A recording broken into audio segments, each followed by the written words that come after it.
All in favor, say aye. Aye. Yeah, are we doing ayes or yeses? Whatever. Better yes is good. More piratey to do ayes. I approve. Y'all ain't got no All right, problems. I should not open that can. All right, item number 1 under old business, approval of disbursement from District 2 improvement funds. No, I got a chance to talk with Councilor Howard. I'm gonna make a motion to withdraw that. Second. All in favor say aye. Aye. Motion is withdrawn. And by the way, I told her anytime she wants to bring it back up, there's some additional supporting material she needs. Okay. That's all. Are we withdrawing number 2 also? General fund budget revision number 17 would no longer be necessary, correct? Correct. So what do y'all- Motion to withdraw. Second. all in favor say aye. Aye. Okay. Item is withdrawn. Under new business, item number 3, approval of disbursement from District 7 improvement funds. Councilor Lanier. These funds are going to assist Tuscaloosa Stampede youth football team, the cheerleaders, and football team. Of course, they play and practice at Brown, which is feeder school for our district. Okay. When Mr. Fair shares his district with my feeder school, so yeah, we're going to support that youth football team. All right. Motion. OCA, we're clear on that, correct? Yes, sir. All in favor say aye. Aye. Item is approved. What, cash 500, is that what it was? It's not shown here on the- 350 or 500, make it 500. I think 500. The standard, isn't that what we discussed on the phone? Yes, sir. Maybe 500. It was a 500 request. Yeah. You'll see it up there on the screen. It's Okay. the very, very Oh, bottom I'm left. not card. Okay. Item number 4, resolution authorizing payment to USI Insurance Services LLC Alabama for renewal of EMT home healthcare professional liability insurance. Mr. Holmes. Yes, sir. This was an item that was discussed in insurance litigation at the time. We did not have the premium amount. I told you I would bring it back either straight to council if it was in line with what we'd done previously, or back to this committee. I'm actually going to ask that this committee table this today, but I'll give you a little bit of explanation. So we got in the premium amount was about $9,400.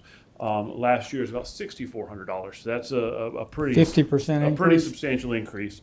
And so what I didn't want to do is stand up here and tell you, well, things just get more expensive.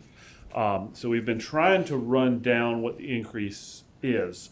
We've actually gotten it down to $8,400 now, so we're going in the right direction. There was some thoughts that there was some increased home visits by Chief Smith's people. We've looked at those numbers, and those have been steady. We believe it's probably the addition of some social workers with TPD that's causing the increase, but I want to be able to tell you something more than I believe. We have until the end of July to pay this, and so if you don't mind tabling, I'll have you a good answer next time we come back. Not at all. In fact, I very much appreciate your miserliness and attention to detail. Yes, sir. Motion to table. Second. All in favor? How long did you say you think it would be, Scott? If we could just table to the next finance, well, hold on a second, let me think. Let's do the next finance committee, which would be next week. We should have you a good answer by next week. Okay. Table 1 week. Second. Second. All in favor say aye. Aye. Okay, item is approved or tabled. Number 5, authorization of funding agreement with Tuscaloosa County for paving at Shelton State Community College.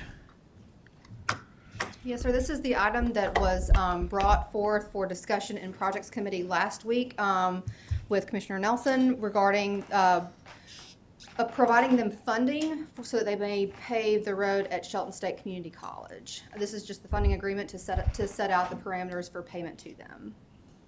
Okay, and remind me, I know we discussed it on the phone Thursday. Is this the internal road over there or I'm not looking at the map. Is this which road? This is the internal road. This is not the one that's on the city's current paving list. Okay. The Right. other one we're gonna pay just ourselves, the way we do it, right? The other one, I think Mr. Gardner recommended we could move it around in the rotation, right? Yes, sir. All right, thank you very much. Approve, Mr. Chairman. All in favor say aye. Aye. Okay, item is approved. Item number 6, continuation of capital projects recommendation discussion. Jason, I believe you're up.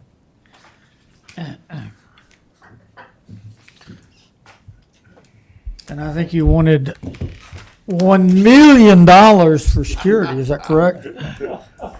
So there's $1 million for security. That is for a variety of items for municipal security.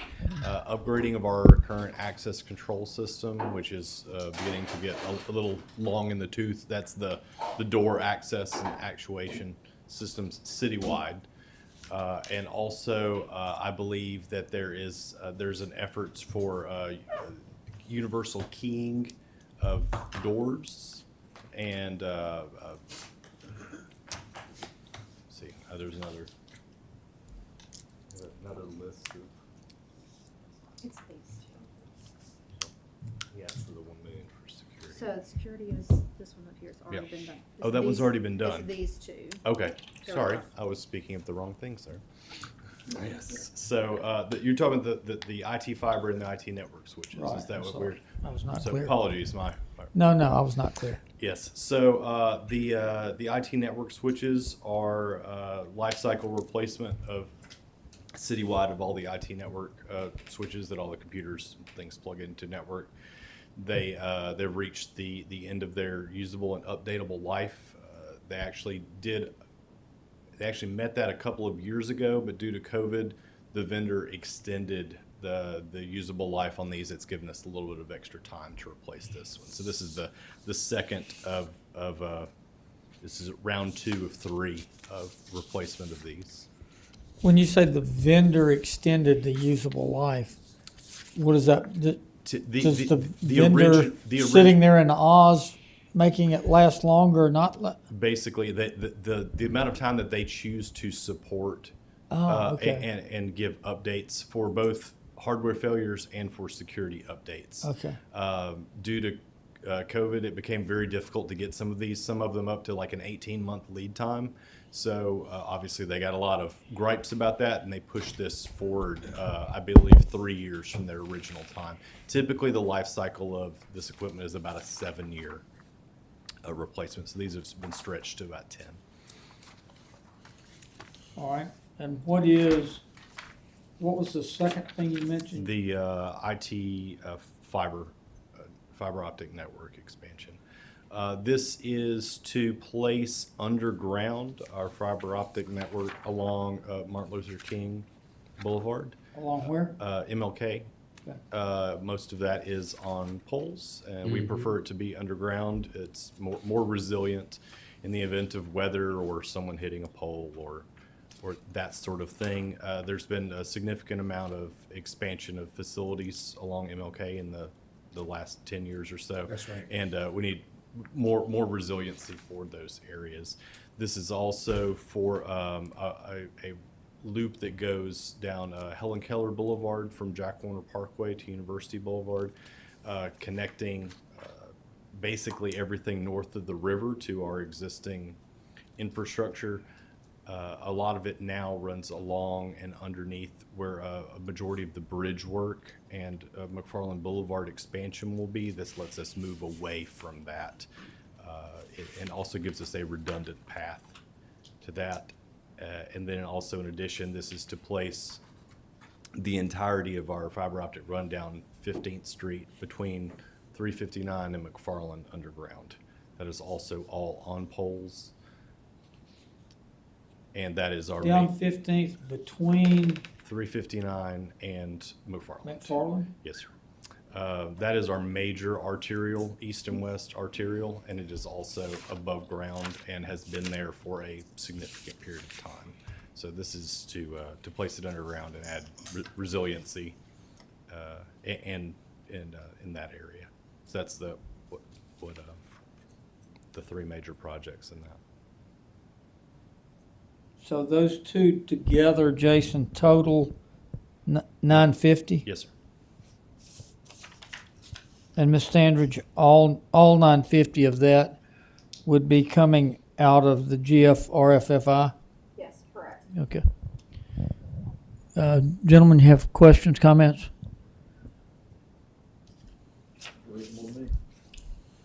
All right, is there a motion? So moved. Second. All in favor say aye. Aye. Okay, item is approved.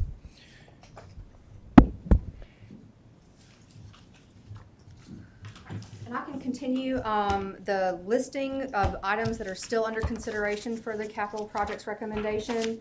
I can read them out, or I have a report if you would like to see, and then also that has the contingency at the bottom. And, you know, those, we can go ahead and go over them however you wish, and can schedule, upcoming presentations from any departments that you would need for those. Okay, I thought we were gonna begin hearing from some of the big 4 or 5 agency So that's the funding. that's the next item. I didn't know if you wanted to, this is Okay. for the final capital But do we- projects who's here? recommendation. Is one of the agencies here? No, sir, we haven't had a chance to schedule that with them yet. Okay. We'll start those in the next couple of weeks, whenever we can get them on a calendar.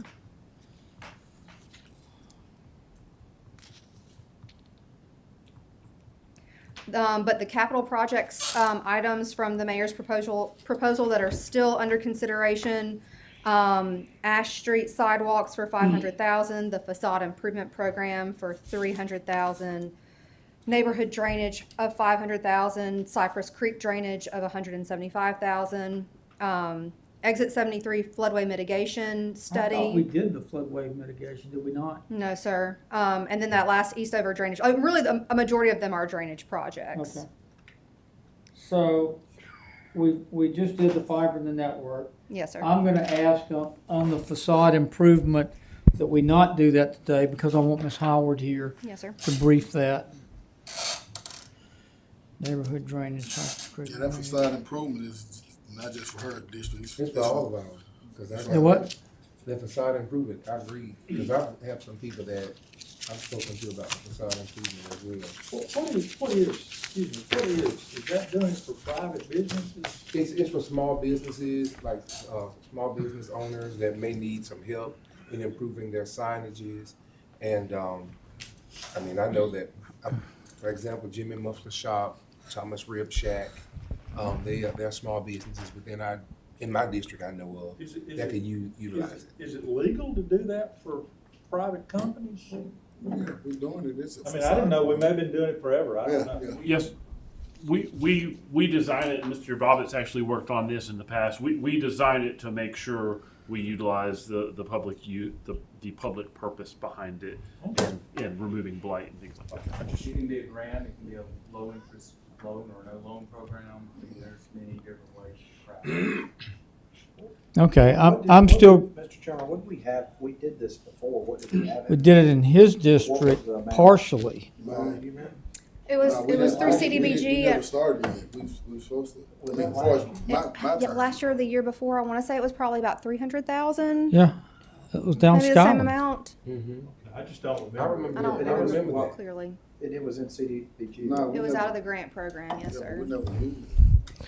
All right, but in any event, I'm gonna ask that we withhold that one until next week, because the recommendation specifically was, I believe, Mayor, it was in Miss Howard's district, right? Yes, Ms. Howard recommended we place this in the budget. She, in particular, she's been working, one district I know she's been working with has been Thomas Ripshack. Right. Okay, well, I would ask that we have her brief that. I'd like a chance to ask the council person involved. Yeah, that's fine, but it's actually, me and her both was in on that same facade program, asking for that to be implemented into the budget, so, yeah, that's cool. But I'm Okay. just- I wasn't aware of that. Yeah, it's good. It's And I've a talked to benefit, several though. people Yeah. about it as Yeah, yeah, well. you good. Mr. Chairman. Yeah. Can I ask that we have a briefing or just, I mean, it doesn't have to be a presentation, but just a listing of where we've done this before. Who are the businesses that we've done this with? And where are they? And if they're CDBG, I'd love to see that. Mr. Moore, you coming up to Who we brief did that? it through. Yeah.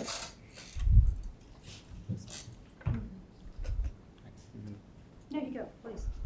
So on the facade program, I can't speak to the past. CDBG and Mr. Howell's office has had that, which would be distinctly different from this On version. capital projects. Yes, sir. That is, what's the difference? Would you not still be helping small business? Yeah. Yes, Okay, sir. so, I mean, I know Well, this is CDBG different, is but- federally entangled funds, which is a completely different process than general fund dollars. But it still would be good to know who we spent the money on, right? I mean, we can do Yes, that. sir. I can't answer what Mr. Howell's done in the past in their Yeah. office. I can tell you moving forward what the intention was is that From a staff perspective, we would say open it geographically. Now, Ms. Howard did sponsor it. Obviously, we had some criteria that we've developed in working with Ms. Moore in my office, not obviously relation, but economic development side of the house. Our initial thought is, if approved, is that basically, Councilor Busby, the quick version would be is that they would almost be graded in a sense of having a cap amount, having the business put in a dollar amount that does meet the 772 intent for economic development that Mr. Bobbitt would review. And then to have the Community Development Committee review those applications almost in a style to where you come in and vet what are the improvements, what's kind of that match amount percentage that they're putting in as a business, what is the type of work or scope of work or detail that they're looking to do, and then have the CD committee really look at it, vet it, and then if they want to move it along to council for a vote. That was kind of our original thought process. So that way there are some districts that we looked at low to mod. We looked at some different districts, and there's some little quirks in there to where if we put too much of or we are too specific, it may knock some areas out. We looked at some stuff in your district, Mr. Fail. If we do low to mod, it might knock out some commercial opportunities, right? So we were trying to be a little bit more kind of broad in approach, but we were ultimately going to kind of shape an application, shape a process, let it come to the Community Development Committee, and ultimately let the council vet what they thought was going to be most appropriate. So, but as far as what Mr. Howell's done in the past, I'm not as familiar with that CDBG facade program. Understandable. I just think it would be good to know what businesses would help, even through that program. Well, even if not for that, we just need it for, Hang on one sec. well, I'm just cooling, because when I was talking the first time, Matthew took that up. I'm just trying to say, it's about improving, low mod areas, or if you have businesses that operate. I believe we have a lot of areas in our district especially underserved districts, that could have that business could use a facelift. I mean, John Fair was crying about that with different gas stations who needed an upgrade when we first came into office. So I mean, it's just a facelift for different businesses in that area, kind of just improve that area. So I think it's a no-brainer.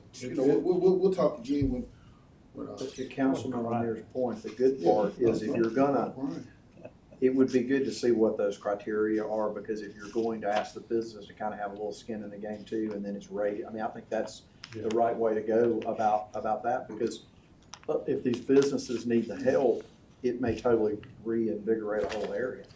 And this Depending on isn't what you're doing necessarily, and where you're doing it. I think our thought process is, if adopted, right, we have kind of what I'll call a draft working criteria, right? Council would have to vet that, make sure you're comfortable with it. I want to say, don't hold me to this, I want to say our max was up to 30,000 with either, I think it was maybe a 20% or a 10% is a minimum if they've got to kick in. Now, obviously, if you do more, you're going to go up a little bit more, because if you're throwing in more dollars, you're going to get more impact. I do want to be clear that for some of the improvements, it is, as you noted, a facade or a storefront facelift type approach. There would be ineligible activities on certain pieces of properties that would not be eligible. It is specific to a storefront. Right. So landscaping, no. Improving your outdoor patio, no. Right.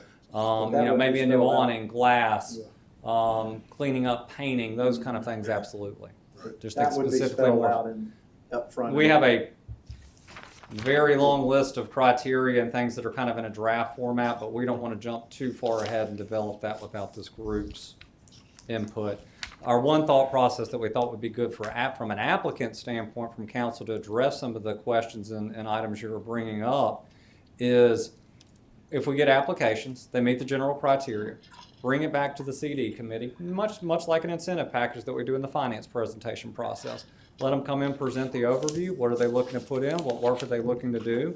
And then from that standpoint, then get that feedback and let council kind of vet that, make sure it's compliant with 772, and then if it moves to the next step, they would have to submit receipts, however you want to think of it, to actually get paid back out. Document their work so they would be able to get paid back out. This just wouldn't be a check out the door. You would have to pay it, and then, we would pay you back off of those receipts. Conceptually is how we have it framed right now. And we've had this discussion, but this is the sort of thing that would help with crime too. Yes, I sir. think it's a Yes, sir. safety issue in some ways. Yes, sir. More about basically cosmetic improvements, not Right. renovation. Right. And this would be exterior, not interior. Another big point too. This is designed to be exterior, so. Storefront, you said. Right. Yes, sir. Yes, sir. Storefront facade. Can we see that before we consider? I would like to. On that, I I think mean, that's- and I that's was special. not aware there was consideration being given to, I saw the Ms. Howard's on the recommendation, and I thought that's what we're talking about. If all the districts are open, then I'd certainly like to review and analyze my own district to what we could do. But I think a part of that consideration process is certainly the brief from legal and the recommendations on what maintains it in the 772 Avenue. And then again, the split you're talking about, Brendan, between CDBG and capital projects. Okay, in general, I don't consider private property a capital project of the city, but we can have that discussion. Sure. I think CDBG is more suited by its mandate to be the participant financing there, but that's a discussion to be had. Well, I think kind of the thought process that we were taking is Ms. Howard kind of approached, or Councilor Howard approached, looking for something, that's kind of Councilor Fail or Councilor Laniers alluded to. How can we kind of find a way to not have quite as many regulations, be compliant with 772, and potentially give some business owners the ability to match up with this process? To be quite honest, our thought was we're going to have almost a rolling application. If you were to approve this, we open it up for a month, you get in. If you meet the criteria, you would come before the Community Development Committee, you would be vetted. Council would have the ultimate decision on whether or not you need to adjust those numbers up and down based off the merit of the application and presentation from the applicant. If approved, make sure compliance is there, and then they would be reimbursed back after receipts of work are provided back. That's kind of the conceptual framework. That is not locked in stone, but that's something we thought might be fair to this body and to the applicant to actually get something that could be a useful tool. If you install too many regulations into the process, they don't end up working very well. So let me That's ask one this of the question. challenges. How do Yes, we, sir. like for instance, I know Thomas Rib Shack could use Jimmy's Muffler Shop. I'm just using it within my district. Will we put a cap on the submittal date for those small businesses to submit the information? Well, what we would probably do, and I'm going to use a hypothetical. I'm not going to say we're going to lock into this right now because I Right. don't have an adoption date, but let's say if we opened up September 1st, right? We would roll it for a month. We would receive those applications. We would close it at that point because I don't know if we get 10 or 20, right? Right. And so depending on the number of applications, let's say X number meet, we would have those applicants come in, present, much like a finance committee meeting, have the council review it and vet that. Somebody may be asking for, or making a number up. They may ask for that max amount, but they're going to double it and match it at a 1-to-1 ratio. That might be attractive to the council because they're putting more skin into the game. Or somebody may only be at 10% versus 50%, and that may factor into your decision-making or calculus, right? Right. So that's kind of our thought process. So we want to have a cut date because if it's rolling and it just keeps going, the dollars could run out. I don't want people expending time or energy It's gonna submitting run an out quick. application for a program that has no funds if it's been burned through, so to speak. Does that help at all? Any other comments or questions on the sort of concept of facade improvement?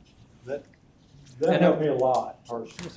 And let me stress, this is modeled after best practices across the country. So we're not, It's we basically taken other study. elements and kind of shaped Sure. it from what we think the council may be receptive to. So, and if you would like, we can do a one-sheeter or something similar. It might be 2 sheets with the level of criteria for what would be eligible or ineligible. And we could send you a copy to the council just for you to take a peek if you want, if that's helpful. So OCA, is there any thought on whether this best fits in a finance committee or a CDBG? Or excuse me, community development, not CDBG. Well, I'm sorry, and I don't mean to supersede, but the item on for discussion at this point is just the budget setting, and so at some point, the finance committee would have to approve for budget setting. The parameters and policy surrounding for the actual program could be brought before a different committee, I would think, but it still has to be considered here.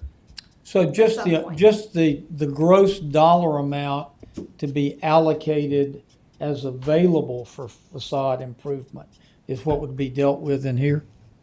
Yes, sir, correct. And I think then That makes more sense. Ms. Standridge's point, Does it land in finance for the applicants to present? Is it community development for the applicants to present? I could make an argument, potentially even for admin and Admin and policy. We're not necessarily married of where it lands. If that's something, we'll put it in the appropriate place that council directs for success of the program. But that was just kind of initially where we started with Councilor Howard's kind of idea. So that would be completely up to the council. That's an easy change to make. But we do want the applicant standpoint, we want to make sure the council's informed. We want you to know what they're doing, what they're proposing, what are they investing, what do they have in the game, so to speak. So that way you can have a competitive process and hopefully you get people coming in presenting, because to your point, we are working within that 9401-772 area. We want to make sure the council has a full understanding of what they're approving, if we get to that point. Okay, well, thank you for clarifying that. Yes, sir. I hope that was- I thought we were purely considering a facade improvement in Councilor Howard's district. I now understand we're talking about a bulk amount to be put over and then divvied up, however. It would be for this group, and like I said, conceptually, this is the general framework. You can kind of modify and recalibrate the pieces, and we'll still get to the same, I think, intention, which is to help small business owners refresh their storefronts. All right. So, Mr. Gardner, you over there? Yes, sir. You want to talk some neighborhood drainage with us? Be glad to. All right. We've got sort of, going down the list there, we've got 500,000 for neighborhood drainage. Another 175 for Cypress Creek drainage, and then 75 for the exit 73 floodway mitigation visibility study. Okay, so, let me start with the neighborhood drainage, Okay. 500,000.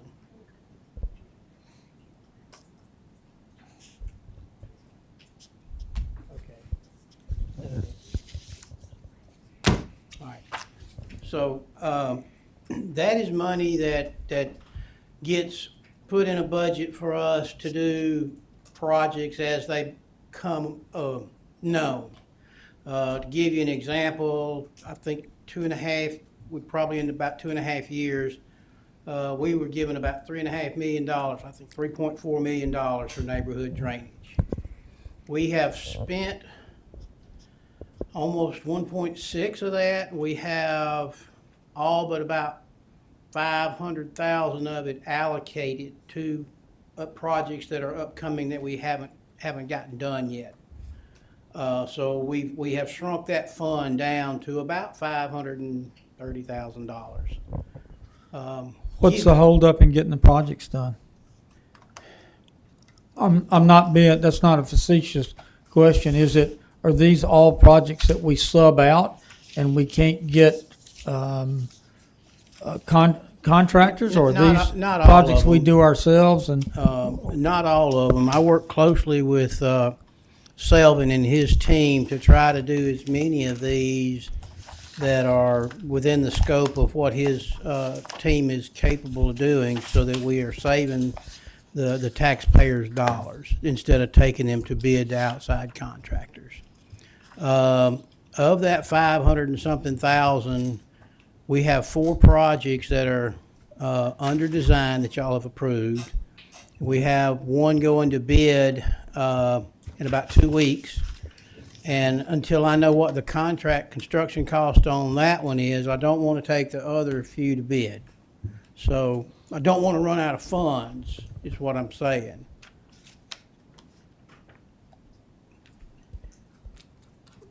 You're with this 500,000, you're replenishing me the opportunity to continue to work on issues that we, call neighborhood drainage, which are typically 200,000 and less. Sometimes they're a little bit more.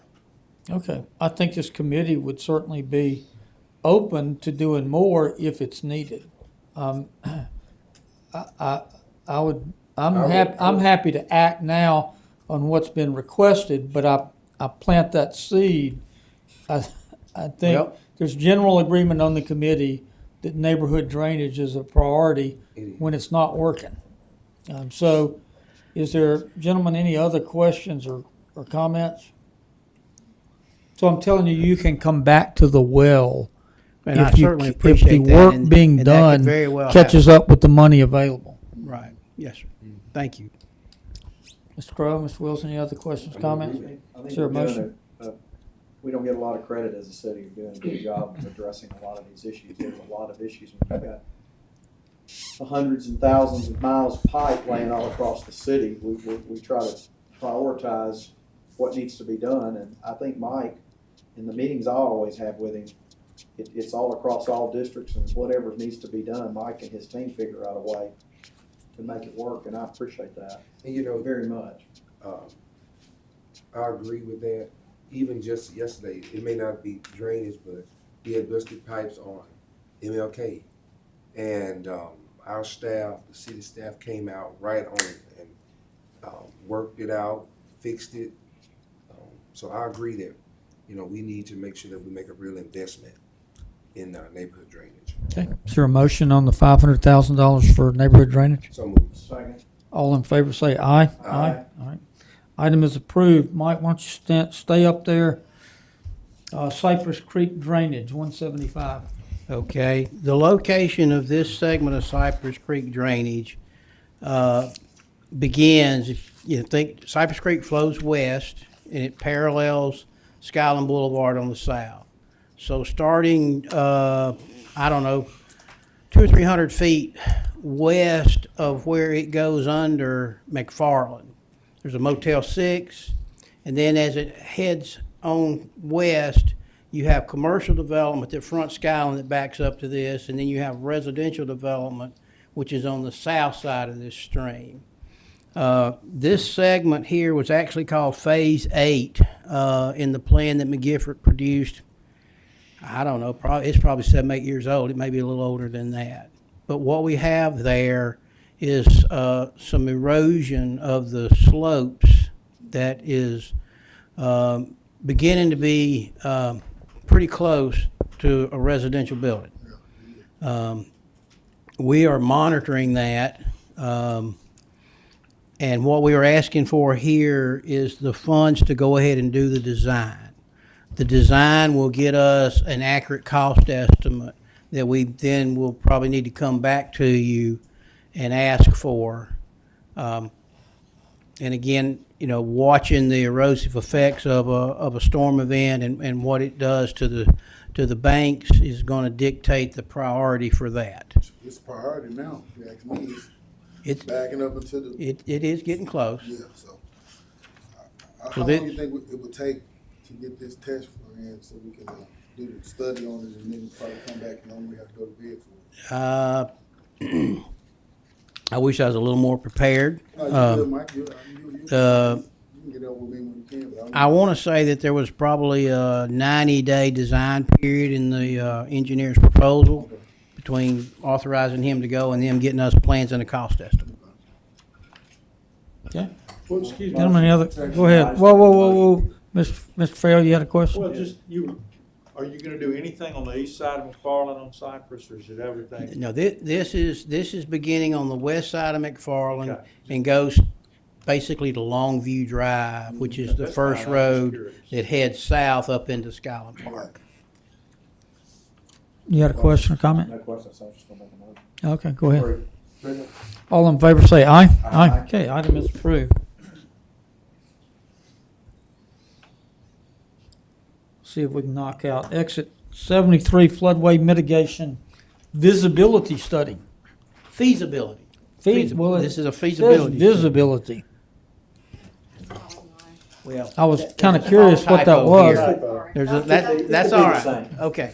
It's all So, the y'all are familiar with the, this is right off of exit 73. If you get off and you head north up McFarland, you've got the Old Charlie's Restaurant. You've got the hotel that is just to the west of it, that really doesn't have any street frontage. And then you've got the Shell station that has been vacant for several years. The flood map for this area inundates some of this property. This feasibility study is for a hydrologist to evaluate the potential for us to do what's called a letter of map revision, which they'll do the hydraulic analysis and reshape the floodway based on the improvements that's been placed over the years and remove the flood hazard area from this property, which will improve its viability for development. Today, a developer comes in and wants to utilize that building or tear it down and build a new building. Because of the way the flood maps map the floodplain, he's got to pay flood insurance. And sometimes that's a significant deterrent to development because it's an annual premium. You know, it doesn't go away. Interesting, I did not know We that. feel like this is an opportunity for money well spent to get this part of McFarland to redevelop. Okay, any questions or comments? So moved. Second. All in favor say aye. Aye. I'm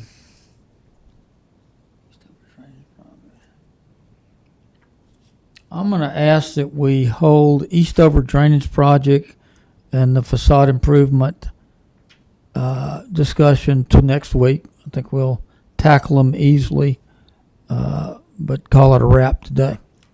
Is there a motion to adjourn? She was gonna say I have something on one agencies. more item. Oh, I'll say something on agencies. okay. And yeah, this is just an announcement. There was an email sent out with the packet of all of the agency applications this last week. And so we will go ahead and start scheduling presentations from, the big 5 agencies to do a presentation during Finance Committee in the next ensuing weeks. If there are any other agencies that, council would like to see, we can have a conversation about that, but we'll go ahead and start scheduling those. That's going to be the library, TTS, the city school system, PARA, EDA, and Tuscaloosa Transit Authority. So it's those that we're looking at. If there are any others, like I mentioned, just let us know, and we'll work on scheduling those for a presentation for the council. And in our phone coordination meeting on Thursday, Ms. Standridge and I talked about that. I did ask her to go ahead and have her start feeding us the known. We know we're going to hear from the big 5. All right, so I even though we're still a good month and a week away from, I assume the agency recommendations, Mayor, are coming with the larger budget, or are they coming separately before? Well, ultimately, they'll be embedded in the larger budget. Right. I think by that time, I should be able to give you some indication of what to expect. I don't foresee a lot of large agency funding increases in my recommendation based off what we have done with revenue numbers. I think if of any of the major that would see an increase would likely be the library, if we're able to do that. With PARA, I would imagine it would be a hold even proposition. And in some ways, there will be a gain because we're taking over Snow Hidden Park, JC Park, a couple of others, Burrell Odom Park. So we're actually taking over parks, which gives them a decrease on the expenditure side. Okay, is Miss Day or Chief, have we actually hired any rangers yet? We haven't had any qualified applicants, and the applicant pool applying is virtually none. We're going to have to rethink a strategy on this. I don't know what it is, Councilor Busby, but we just not getting the type of applicants that we would want. And that may be something if you'd like to sit down and talk with us, get your input on. I would love to. I take, It's the poor Chief Blankley's officers know I patrol Shelby Park regularly, and it is such a jewel. It's so simple. It's so green. It's not sophisticated. Those kids are having a blast just jumping in that fountain. But if we don't have adult regulatory supervision out there, just curbing the excesses makes it all the better. So love to. The shelter conversation we had in pre-council earlier today, do you think that belongs in an agency funding pigeonhole or separate from that? I would considering what Mr. Tyner described today, if we would have known that 6 weeks ago, and I know they haven't submitted anything to us yet, we don't have a proposal. It would have been in my capital budget to you. I know right now, Ms. Sandra's sharing me that I think y'all have around 1.6 million. Yeah, 1.6 is what's showing left, and we hadn't dealt with facades or Eastover yet, but And you also have now, if the budget number. we have to have 116 1.4. Right. Huh? That's right. We have that piece came back, and then 1.4 or 1.5. That's included in that 1.6 number. is Oh, the that's in the 1.5. 1.6. I Okay. was telling Mr. Tyner, we talked about it walking down my office between meetings. Certainly the short term, yes, let's go ahead. We need to get that fast track. But I'd like to see what their long-term plan is. And let's go ahead and get an agreement on that, why this issue has surfaced now. Let's get the commitments from us, North Florida, and the county. Our animal shelter, it made some pretty good improvements several years ago, but it needs a lot more. And from what has been described, and I hope to go take a visit out there in the near future, we need to make some further investments. And I know I think Mr. Acker talked to me about it a couple weeks ago. So he said the county was in. Haven't had a chance to talk to Ms. Webb about that particular issue recently, but I'd like us to go ahead and begin planning for that. So I asked Mr. Tyner, whatever they could send us as soon as possible, please do, so we can get it vetted and hopefully into y'all's precinct. Now, I think we all probably need to go take a look at that facility. I agree. Good field trip. Yeah. All right, I had the best intentions of getting us out in time for an on-time public safety, but I missed it. Motion to adjourn, Mr. Chairman. Second. You need it. All in favor, say aye. Aye. Okay, item is approved. Vicky, for the minutes, you're clear on the 3 we did approve, check. Okay. Hello.